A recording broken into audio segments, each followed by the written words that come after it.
Hey everybody, this is Brian Tarian from the Disability Digest, and I'm excited for this interview today. If you are approved for your disability benefits, trying to get approved for your disability benefits, or just thinking about it, or maybe you know somebody that is approved for disability benefits, this is one interview that you do not want to miss.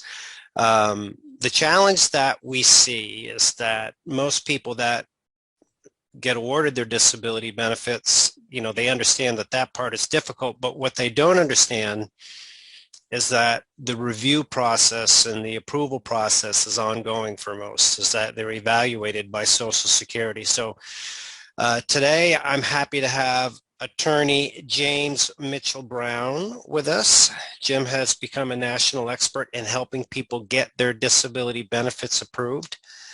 And listen to this, Jim has been doing this work before the Social Security Administration since 1973, 48 years. Good for you. So before I turn it over to Jim, Jim's done some other great stuff. He has appeared at Social Security Administration issues in Congress for Social Security disability issues. And today we're going to focus just on what is called a continuing disability review, the reviews that people are subject to after they're approved. And Jim is, in my opinion, a resident expert. Actually, you were just recently on CBS News on a special, People Like Us, with Bill Moyer, right? About this very topic. Right here. Good, good. So this was in 1982? Yeah. Okay, great, great. Well, listen, I expect what you're willing to share here today will save people thousands of dollars, and help them keep on their benefits. And so we're going to go through some common questions that I've collected. Will help people understand the forms, how to fill them out. And then at the end, when we're done, if you need help or you have a continuing disability review issue, we'll give you some guidance where you can go to get some help. So that's what we have on tap today. So thank you in advance for taking the time to do this. Let me interject one thing. Nobody who's still disabled should ever be cut off. You have to take steps to keep from doing it. But the cases I hate are people who are being cut off because they didn't do what they should do. So this is important to everybody listening and watching today. Take it seriously. You can lose your benefits if you're not careful. Oh, I'm telling you, I just look at my inbox. We had another one today. So it's the real deal. And we're going to talk about that. I do, in the conversations that I've had in my 17 years of doing this, and I've talked to, I don't know, probably over 9,000 people now. There's a lot of people that just feel that they're just plain untouchable. Like, my conditions are this, but I expect they'll learn unfortunate circumstances from today. So let's start with the basics, Jim. Let's explain what a continuing disability review is. Like, what is it? So the law says that everybody receiving disability under age 58, 59 maybe, is supposed to be reviewed every 2 to 3 years to determine if their disability is continuing. Social Security starts by sending you a form. You're supposed to fill it out promptly and return it. Step one, if you don't return it, they investigate you further. Fill it out, but be thorough.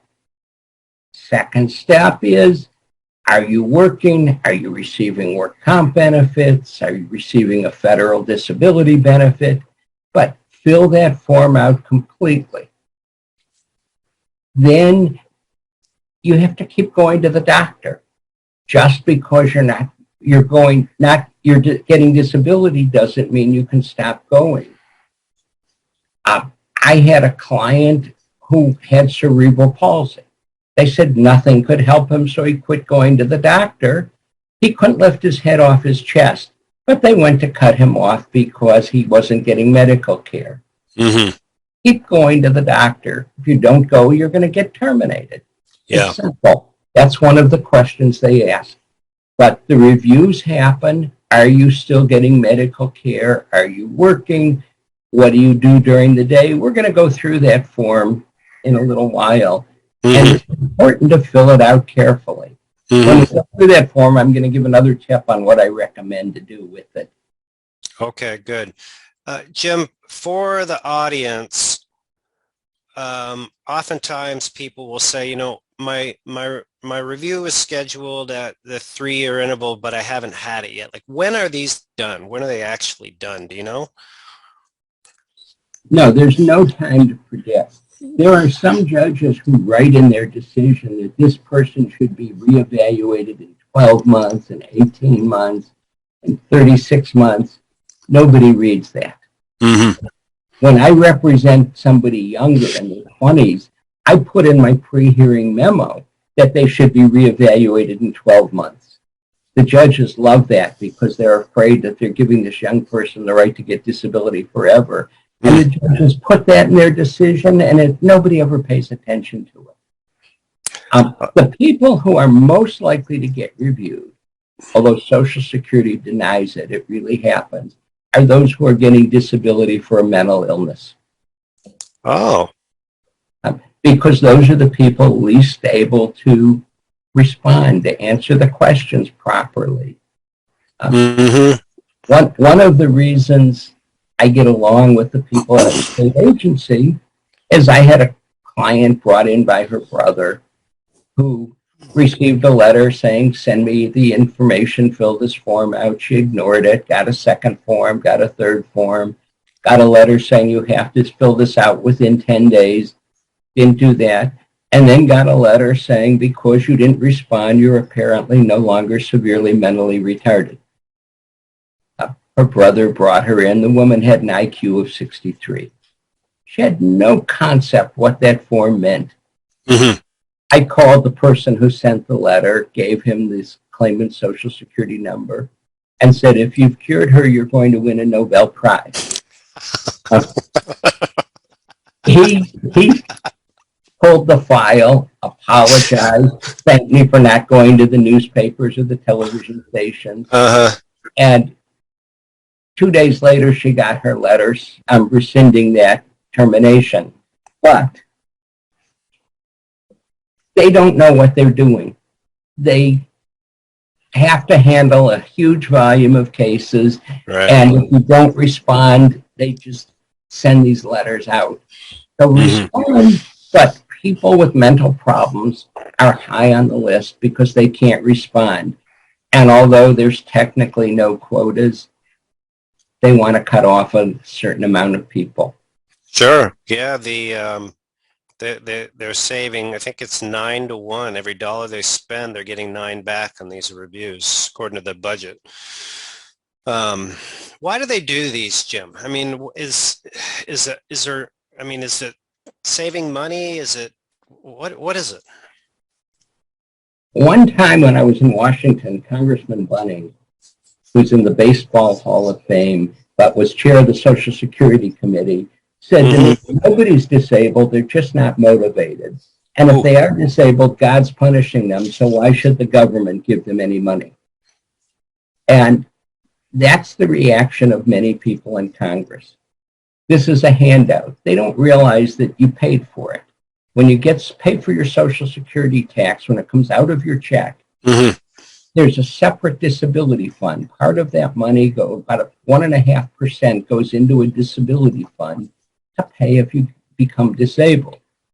And some people in Congress treat it like a handout, like everybody is phony, and they don't want you to have it.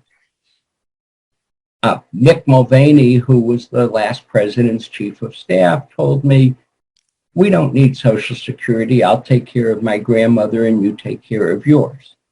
If we all had $50 million, we could do that. Sure. But it's not that way. And there are people who are insensitive, who are uncaring, and they don't realize that Social Security is a last resort. Mm-hmm. And I've told them if they just sat in my waiting room, they could see that nobody wants disability. Yeah. Most people would rather be working, would rather be getting their paycheck, seeing people every day. And disability is not something anybody wants to have. Mm-hmm. Mm-hmm. Jim, you've spent a lot of time in and around Congress. Have you talked to them about, maybe putting the brakes on this or making any changes or? I have, and it used to be easier when Republicans and Democrats would talk to each other. Clay Shaw was a Republican chair of the Social Security Committee who worked with the Democratic ranking minority, and they did some things together to make the system better. Back in 2000, Chuck Grassley was chair of the Senate committee and worked with Max Baucus, who was the Democrat on it. Today, they don't talk to each other, and it makes it more difficult. One person in the Senate thinks that you should receive a maximum of 3 years of disability. And after that 3 years, you shouldn't be entitled to any further disability in your lifetime. Somebody else thinks you shouldn't be able to get any more out of it than you pay in. So if you're 25 years old and you're in a horrible motorcycle accident and become a quadriplegic, you could get benefits for 3 years and then nothing. Yeah. And there's just an uncaring attitude, and not by a majority, but by a lot, because people in Congress get more calls about Social Security than any other issue. Is that right? It is. And is that Social Security across the board or disability, the disability component? Across the board, but disability right first. Everybody in Congress has somebody in their staff who takes all the Social Security questions. And if you're going to call your representative or your senator, ask for the person who deals with Social Security. Usually you don't get a very good response. Once in a while you do. But it's just a terrible system. In the mid-'80s, I used to give speeches around the country saying that we should raise the Social Security tax so that people are taxed on their full earned income instead of a cap on it. And we should raise the age for full retirement benefits to 70. The Democrats wouldn't raise the age. The Republicans wouldn't raise the tax. Social Security would have been solvent at 2250 if we had done that. So-called crises. People on one side of the aisle continually refer to Social Security as an entitlement. Yeah. That's why they want to try and cut people off. They want to terminate your benefit because it's an entitlement. But you paid for it. You were taxed for it. It's not an entitlement. It's something you paid for and you're entitled to if you meet the test for it. And when I started representing people, 8% of the people trying to get disability hired a representative. Today, it's close to 90%. And yet they're paying the same amount of people. They're just putting people through hell before they let them get it. Yeah. And they're making them go through another hell to keep their benefit that they deserve. What is it that people can do, Jim? You mentioned going to the doctors and that about preventative maintenance, like, putting gas in your car and getting the oil change. What can people do, somebody that's on benefits, to make sure that they do the very best they can to maximize their chances of being successful at a review and keeping them? The people doing the reviews have a quota of how many cases they have to do per week. I tell every client whose case I win, I have a notebook. I send my clients the notebook with the instructions. And in it, write down the date and the name of the doctor every time you go to a doctor. I tell my clients to be totally thorough. Every doctor you see for anything, whether it's your dentist, an urgent care visit, write down the date and a detailed description every time you have a bad day. It was hard for me to get out of bed this morning. My back hurt so bad. My knee was terrible. I couldn't wait till I took my medicine, and that made me so tired that I just sat in a chair for 3 hours. But make it detailed each bad day. It's hard to do that. It's hard to dwell on your bad days, but you need to do that. A contemporaneous description of what went on.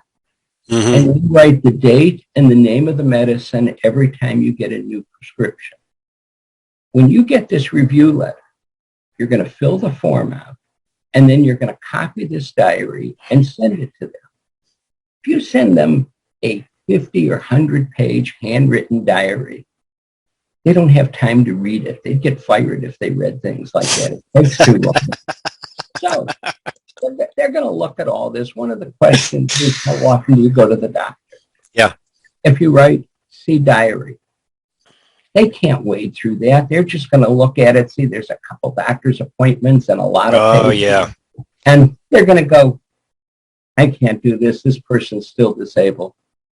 And they go to the next claim. If you give them a lot, I joke about it as being the legal weight of the evidence. The more pages you give them, the more pounds of paper you give them, the more likely you are to keep your benefits. Okay. That sounds pretty simple. So document it, keep some type of a journal. It's a lot of easy ways that we teach people to do it, like online. Just use a Google Doc. You can enter it in, Right. or you could do the handwritten process. That's great. Very helpful. Now, what I'd like to do now is I'm going to share my screen, and we can take the tip that you just talked about and apply it to the forms. Now, I have up here 2 different types of forms. I'll start with the short form.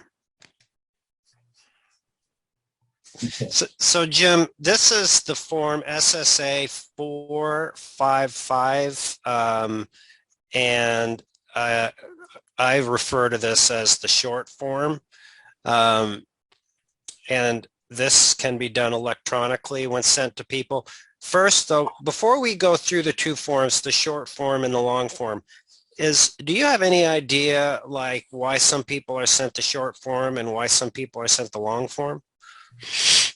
Because they have to send out a certain amount of each. Oh, back to the quota. Right. Okay. No, Okay. Nothing specific. Okay. So on the short form here, very basic information. I don't believe there's anything to this. Well, maybe there is something to discuss there, but if there is, let me know. Well, you have a disabled adult child benefit. The payee's name and the beneficiary's name are different. So pay attention to who's being reviewed. Down here, we're talking about work. Yeah. Now, Yep. If you've worked, be honest about it, because they know. They have it there. One other warning. There's a maximum amount you can earn each year. Or each month. Don't earn that amount. Every month I get somebody who earns right up to the penny how much they're allowed to, and then stops. And eventually they get terminated. And it's because Social Security will say to them, why are you earning that much? And they say, because I want to keep my disability. I wouldn't go over. That's crazy. You're basically saying I could earn more, but I won't. What you've done, this again goes to the notebook I'm telling you to keep. If you can, write a description of how you feel when you get home. Right. I worked 3 hours. I went home. I had to sit and let the pain go away. I was in agony. My back hurt. I couldn't walk for 2 hours. Be descriptive. Make them know that you couldn't work longer than you did. Okay.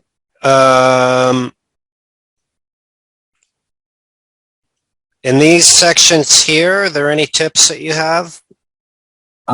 Just be honest about it. Have you gone to school or gone to any training? If your doctor says you can work or can't work, frankly, your doctor saying you can't work is sort of a useless statement because the doctor doesn't know what kind of work you can do. If you've had 3 back surgeries, you could still do Brian's or my job, but you couldn't work in a warehouse. Right. So the doctor doesn't usually take the time to find out what you're doing. Still check it. Okay.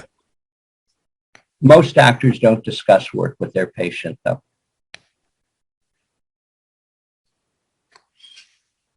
Have you gone to a doctor or clinic for treatment? I hope so. Yeah. Make sure you're going. Yeah. And if somebody hasn't, they need to put no, and they need to deal with the consequences because they'll find out, right? Right, because they're going to ask you. If you say yes, they're going to ask you what doctors, when, how often. Okay. Okay.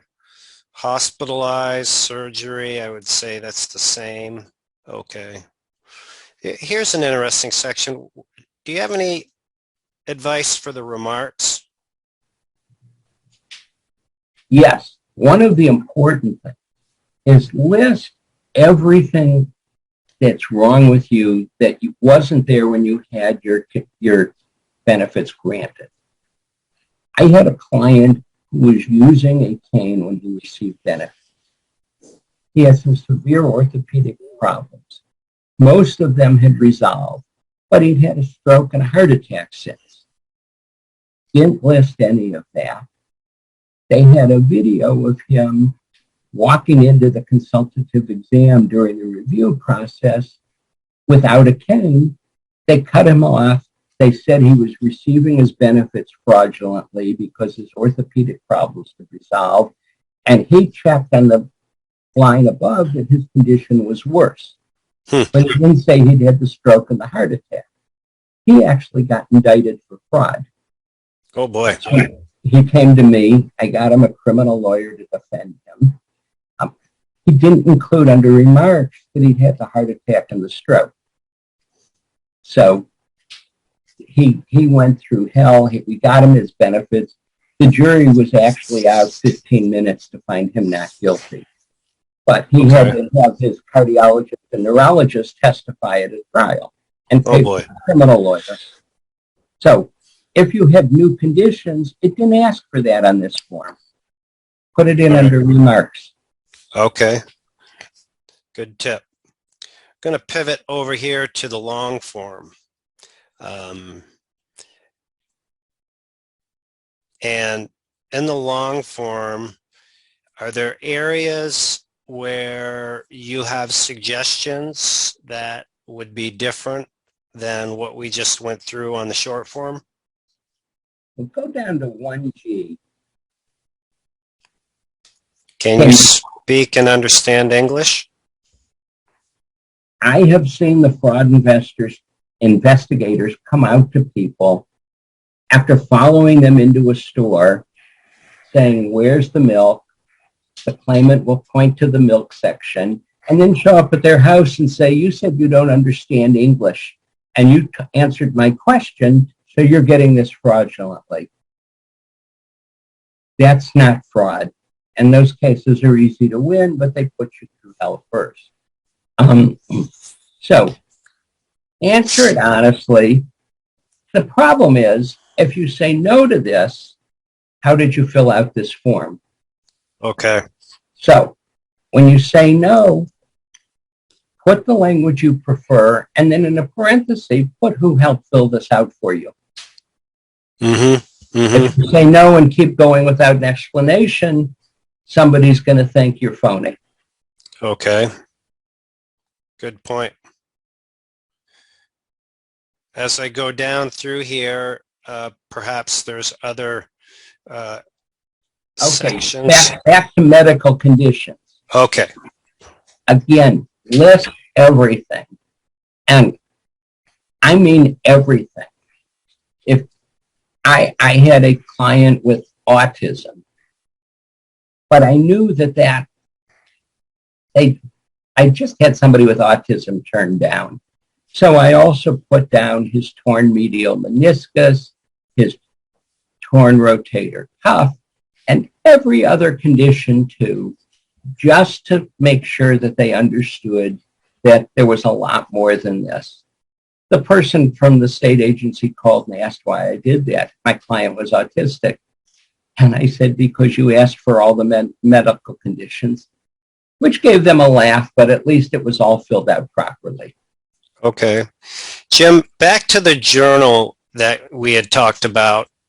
What's the right area to tie it into when you had mentioned, if I recall, C-journal for certain situations? Where they say the names and addresses of all your doctors. Okay. You may put the addresses in, or if they say, how often do you go to the doctor?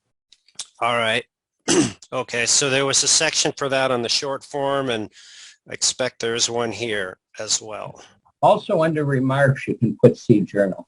Okay, good. All right, Right medical. here, in the last 12 months, have you seen a doctor for physical or mental condition? Yep. And then they don't give you enough room if you're seeing several doctors. Yeah, imagine that. So that, again, you can put in your primary doctor, the doctor that's treating you the most, but you can also put C-journal. C-journal. Okay. Okay, then under meds, put the medicines, they only want the medicines you're taking right now. Don't go through every medicine you've ever taken. Just put the ones you're taking now. Okay, good. If you don't know the reason for it, just put a question mark there. But you should ask the doctors why they're prescribing it if you don't know. That's always important. I have a comment here. Should it be the medications that they are prescribed or the medications they are taking? Because you may have had conversations, as I have, with people that they might be prescribed 10 but only taken 8. I would put everything prescribed. Okay. One of the questions that comes up a lot in states where marijuana is legal and people have it prescribed. Yep. I only recommend putting it down for epilepsy. Okay. It's not well accepted for other conditions by Social Security yet. Mm-hmm.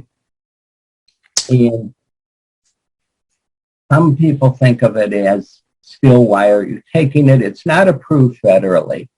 So I don't recommend putting marijuana down yet. Okay. It will be accepted and be fine and all kinds of things. And the alcohol companies will be selling it, competing with the tobacco companies to see who can make more money on it. But right now, I don't recommend putting that down, even if it's prescribed by a physician. Okay. Okay, we're coming to the end here. Daily activities.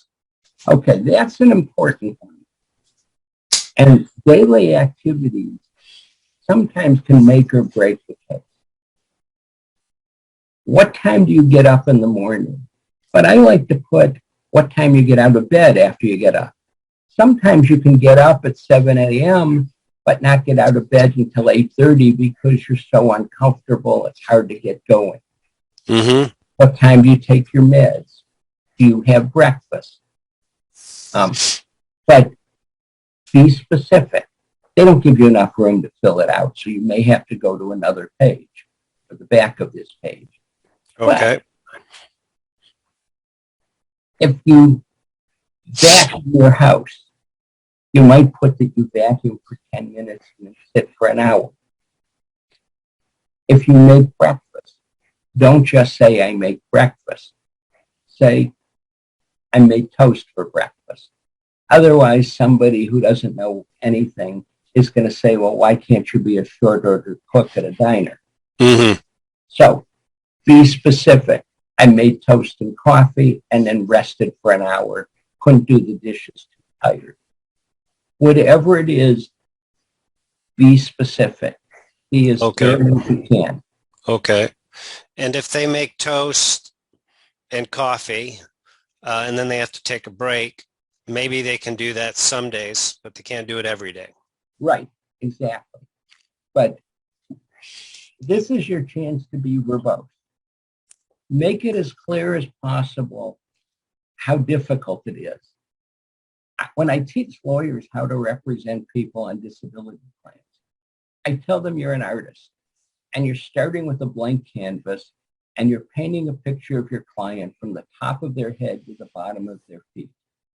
And when you're all done, if you've painted a good picture, your client's going to get their benefits. This is your chance right here to paint a picture of what you do and how you suffer all day. If you have a great day every day and you get up and you go play golf or tennis or pickleball and you have no pain at all and you have no mental problems at all, then why are you getting disability? Mm-hmm. But that's not the case of probably anybody listening to this today. Paint that picture. Tell them how any activity you do causes problems. If it's a mental illness and the mailman says, "How are you?" that might set you back for an hour because you had to talk to someone. Any problems you have on a regular basis, put in there. Let them know how difficult it is. If leaving the house is difficult for you, you can't work. One of the ways I win cases is by showing how hard it is for my clients to leave their house. If they can't leave, they can't work. If all they can do is go out of the house to go to the doctor or go to the drugstore, they can't go to a job. So prove that. Okay. Hobbies or interests is important too. That's an interesting angle. In all the time that I've been in and around this work, I haven't heard the prove that they are not able to leave the house angle theory. Okay, so this is... Go back to hobbies and interests a second. Okay, let's go back up. A lot of people on hobbies and interests put down all the hobbies and interests they had before their disability. Okay. Put what you have now. Don't put what you used to do. I've seen too many people denied or terminated because they'll put bowling and golf and all of the things they used to do that they're not doing now. Okay. So, all right. you might be interested in bowling and golf, and then put yes, but then say, but I can't do this now. Mm-hmm. I haven't played golf in 3 years. I haven't gone bowling in 4 years. I watch it on TV, whatever, but only put what you're actually doing now. My only interest now is watching Netflix. All right. Do it as complete as possible about what your hobbies and interests are now, which are probably very limited. And 9C is also important, so we can now go to that. Okay. I can see where it would be. Are you able to dress yourself? Even if you dress yourself, if it's difficult, you can put yes, but put with difficulty. Okay. Same with bathing. I had a client who put yes, but I can't take baths anymore. Caring for your hair, if you have back or shoulder or arm problems. You take medicine. If you need a reminder to take your medicine, say so. Preparing meals. If it's only very simple meals, say so. I had one person that they were terminating. He was a paraplegic, paralyzed from the waist up, but he said he fed himself. We submitted for his reconsideration a little video of him feeding himself, and they reversed it immediately. He could move his fingers and his wrists a little bit and got it to some suction thing that then his wife attached to his mouth, and that's how he fed himself. But he was proud because he could do that, so he put yes. Yeah. Yeah. Okay. Yeah. So Innocent. don't be a hero. Make Okay. yourself as pathetic as possible when you're filling this out. Okay. All right. If you're doing chores, again, if you're doing chores on this house, say yes, but with a lot of rest if you have to rest each time. Mm-hmm. Mm-hmm. And Okay. they're asking for yes or no. You have to give the descriptions. And this is where on any of these you might, if you've commented on it in the journal, say see journal. Okay.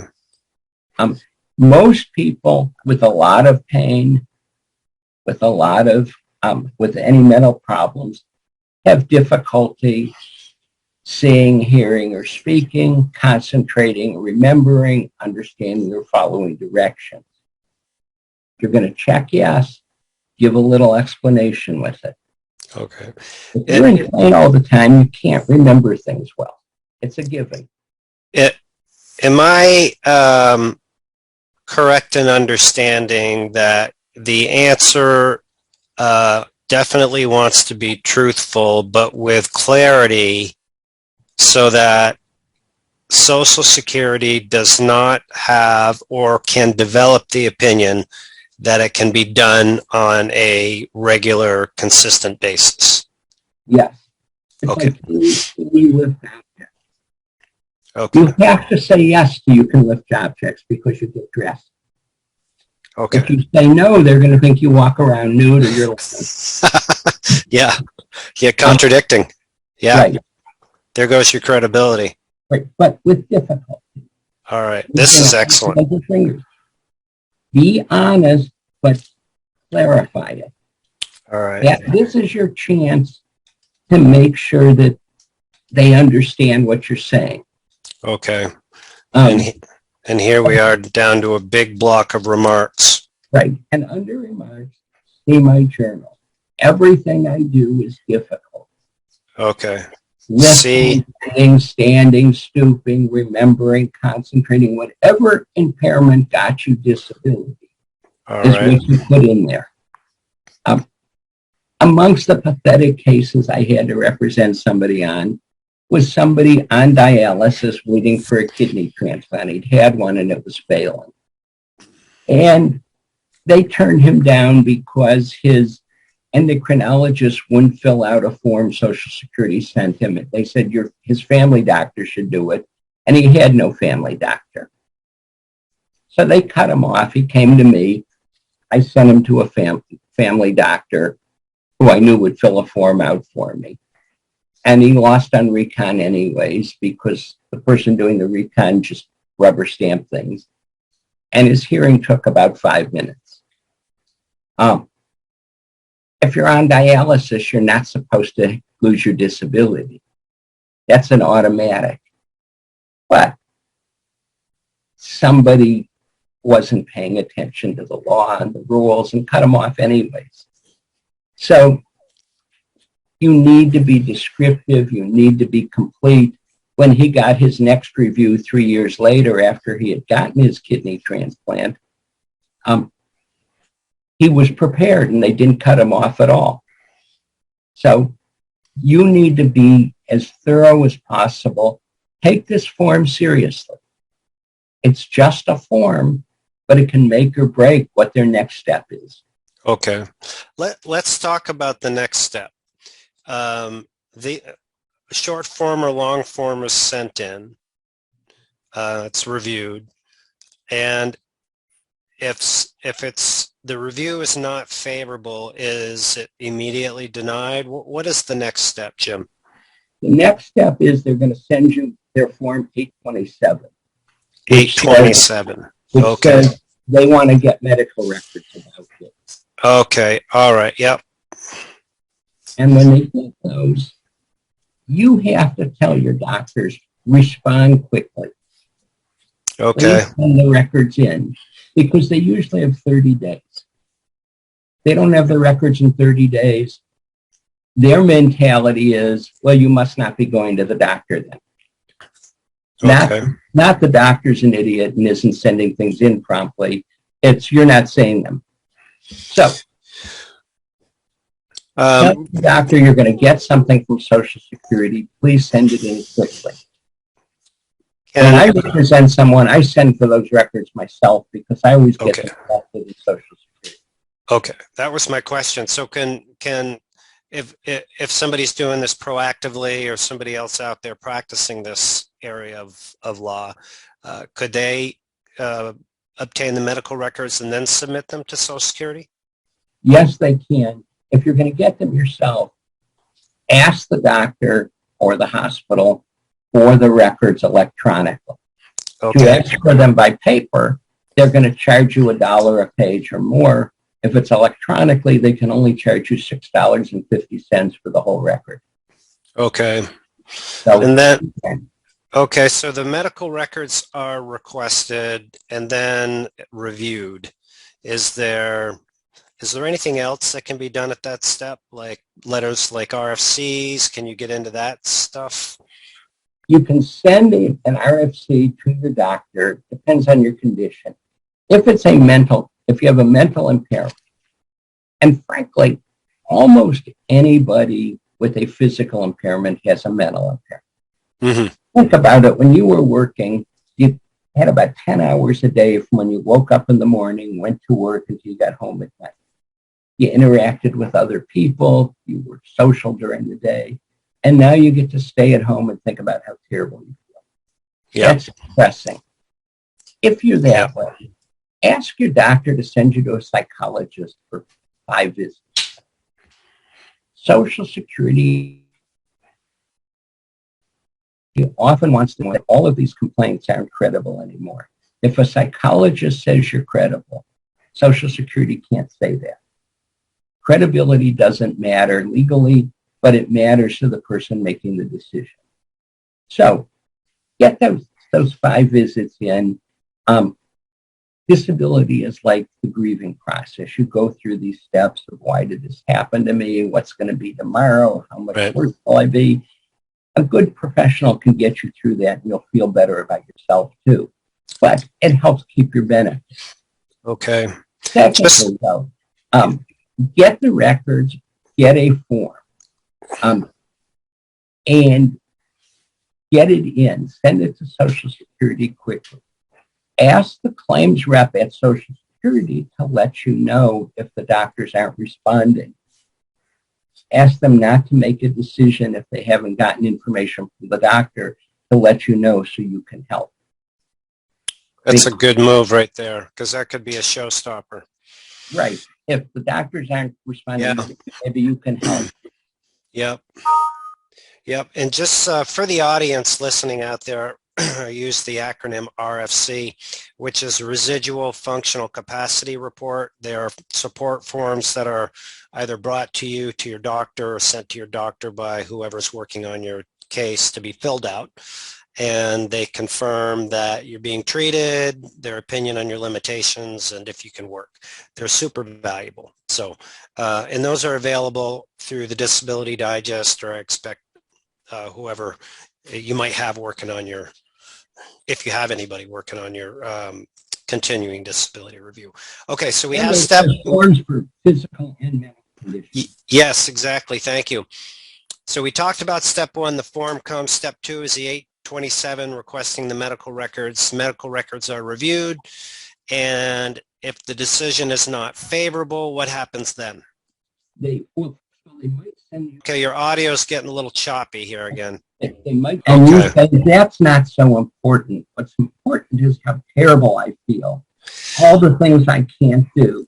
And the more you take it away from the doctor mentioning money and you bring it into what your life is, you've taken that away, because too many of the doctors have what they call compensation neurosis. All you're doing is trying to get money. That's not the truth. But if you keep changing it away from that, they can't say that. So that's important. Mm-hmm. The other thing that's important is whatever doctor you go to, whether it's a psychologist or an MD for a physical exam, make a note of what time you get there, what time the exam starts, and what time you're done. Beautiful. We had one psychologist in Cleveland who insisted that every exam was 3 hours. I went with a client of mine. I took a picture of the time when my client walked in, took a picture when he walked out 10 minutes later, and this doctor claimed to have done 3 hours of tests.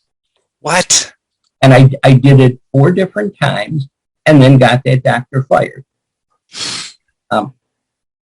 It was just disgraceful. And there are a few like that. Now, we have one doctor who does really fast exams only when he knows he thinks the person's disabled and doesn't want to waste their time sitting with them. And he writes great reports like they were there 3 hours, but I never mind that. If he really needs to know, he gives them a great exam. So those I don't mind, but some of them just want a lot of money for really ruining somebody's life. So be careful. Those IMEs are important. All right. So here we are. Somebody's gone through an IME. You've provided tips on that. What would be the next step? Okay, you're going to get a decision. Okay. If they're going to continue your benefits, they may send you nothing. They may just keep it going. My recommendation, though, is don't call and ask. Sometimes they meant to cut you off and forgot, and you're just sitting in space somewhere. Never call if you don't hear. If the checks keep coming, just let it be. Really? Yes. That's nerve-wracking, right? I would think. You can assume if you haven't heard in 6 months that your benefits are continuing. Okay.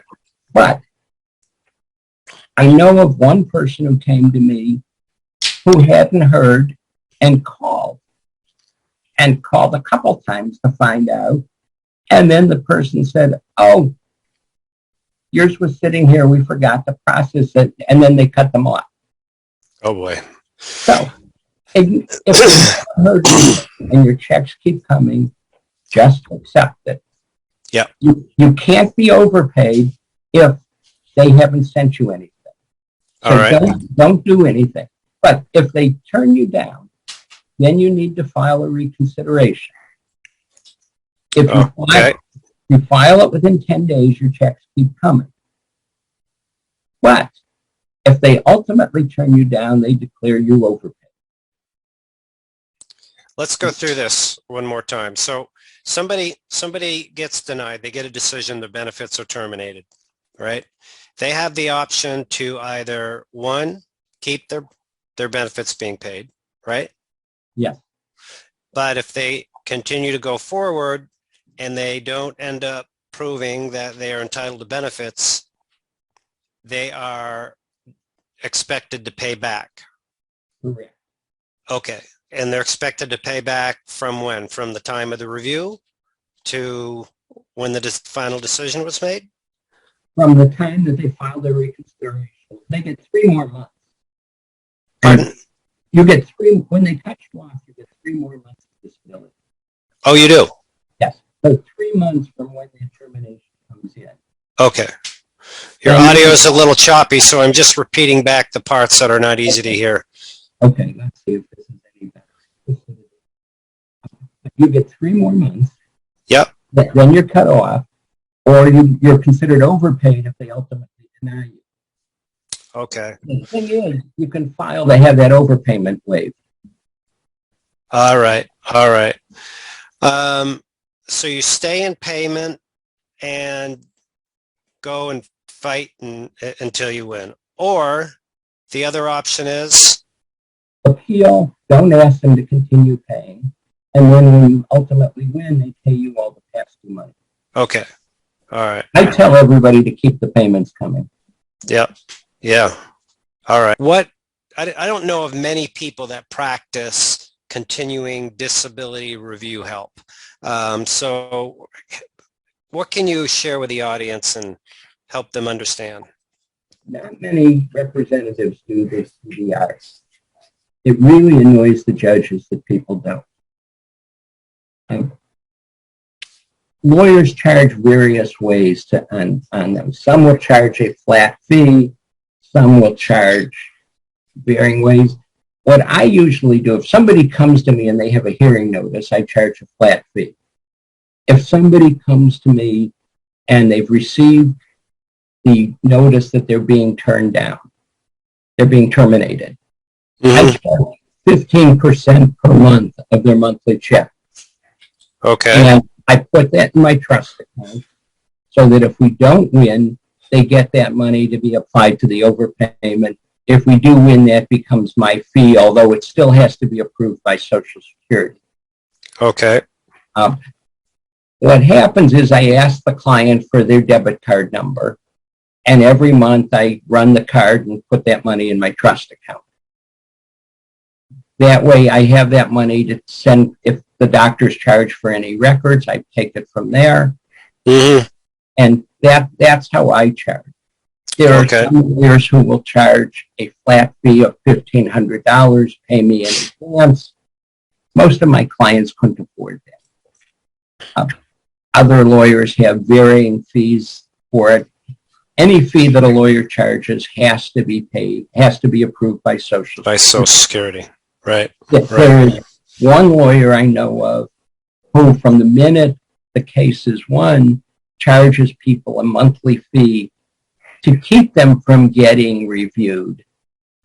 But she says, I'm not doing this for Social Security. I'm doing this to help you, and it has nothing to do with Social Security. And you might still get reviewed and terminated, but I don't have to have my fee approved by Social Security. Well, I think that's illegal. Well, yeah, I don't know if illegal one thing, but that's going to be, I would find that difficult to sleep at night. So thank you for doing this for free. Yeah. Wow. First of all, the main thing I do for my clients is try and keep them from getting reviewed. They're going to get reviewed. Keep them from getting a termination letter. The people listening today, if you keep your journal, if you keep going to the doctor, you're going to have a better chance of not being terminated. Half of my clients actually go back to work. Probably a fourth of them actually return to substantial gainful employment, meaning earning a couple $1,000s a month or more. And they're much happier doing that. Sure. But if you can't go back to work, then you need to take steps to protect the benefits you're entitled to receive. Okay. All right. That's great. So for representation, if somebody needs it, let's say their check is $2,000 a month for simple math, they would pay 15%. You know, if it was you or perhaps somebody else that was out there that would take their case. And that would be the fee that they would pay until the benefits are reinstated? Correct. Okay. All right. Good. Can you just, is there anything else that you can share to the people out there that think they're above the law and they won't be reviewed? I mean, if they're, my understanding is they're under 59, they're basically in the sights to be reviewed. You know, they might say, well, my condition is so bad, or anything we might have missed that we can communicate to people? Don't be naive. The government is going to review you. The law says they have to. And they will eventually get to you. The people doing these reviews are not bad people, but they're doing their job.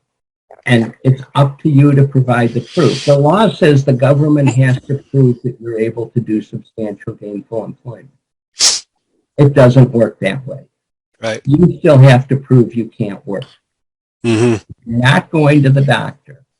If you're not getting the proper medical care, they're going to cut you off. Very simple. Keep a diary. Life isn't easy.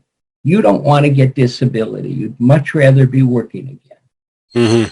But it's not that way.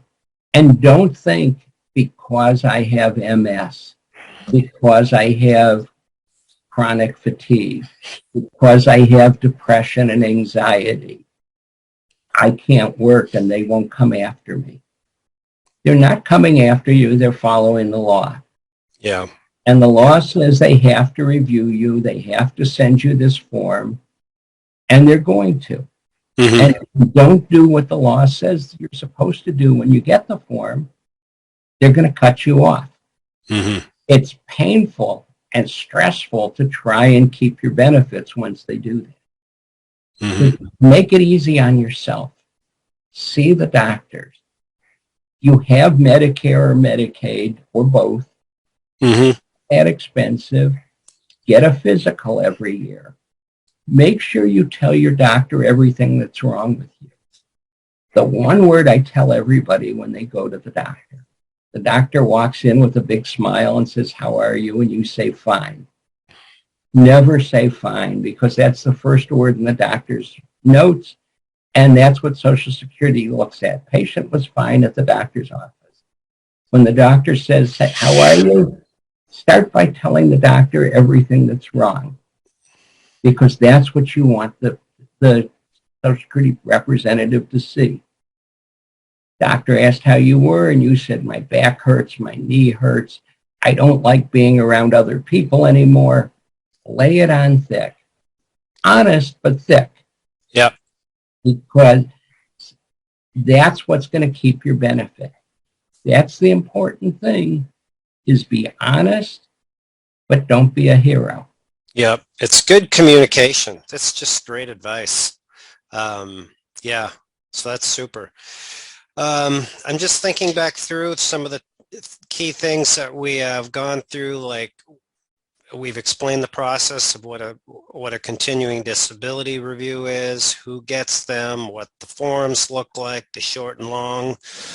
We've covered some tips in there. Now, if you fill out the forms and you are going to be continued to the next step, like they request the medical records, they might send you for an independent medical exam. Hopefully that resolves it, but if it doesn't, then you're going to be cut off, right? So that's key. So that's the summary. Any last tips, words of advice for people before we wrap up, Jim? Take it seriously. Okay. It's your benefit. It's your life.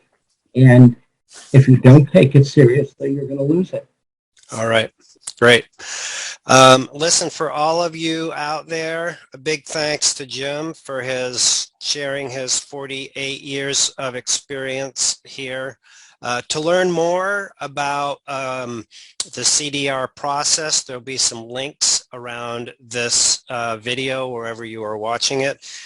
If you are in a situation where you do need CDR representation assistance, from somebody like Jim, there'll be a form around the video you can fill out, answer some questions, and that will be reviewed to see if you can be assisted. If you are not a member, or a member here at the Disability Digest that hasn't updated us in a while, we encourage you to go through and complete an evaluation so we can give you an updated, customized approach to helping you get your benefits, keep them, and maximize them. So in closing, Jim, thank you very much for taking the time. Always a pleasure, Brian.